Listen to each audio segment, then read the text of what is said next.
ಸೇತುವೆಯಿಂದ ಕೆಳಗೆ ಬಿದ್ದು ನೀರಿನಲ್ಲಿ ಕೊಚ್ಚಿ ಹೋಗುತ್ತಿದ್ದ ವ್ಯಕ್ತಿಯೋರ್ವರನ್ನ ಹಿಂದೂ ಯುವಕರಿಬ್ಬರು ಮೇಲಕ್ಕೆತ್ತಿ ರಕ್ಷಿಸಿದ ಘಟನೆ ಅಕ್ಟೋಬರ್ 6ರಂದು ವಿಟ್ಲದ ಸುರುಂಬಟ್ಕದ ಕಿಂಡಿ ಅಣೆಕಟ್ಟು ಸೇತುವೆ ಬಳಿ ನಡೆದಿದೆ.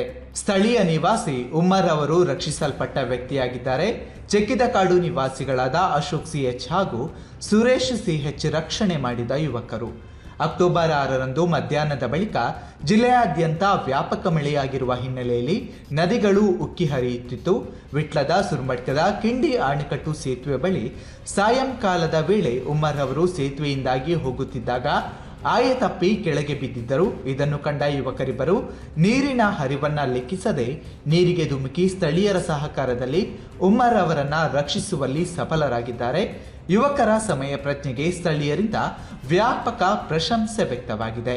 ಸೇತುವೆಗೆ ಯಾವುದೇ ರೀತಿಯ ತಡೆ ಇಲ್ಲದೇ ಇರುವುದು ಇದಕ್ಕೆ ಕಾರಣವಾಗಿದೆ. ಈ ಹಿಂದೆಯೂ ಇಂತಹದ್ದೇ ಘಟನೆ ವರದಿಯಾಗಿತ್ತು.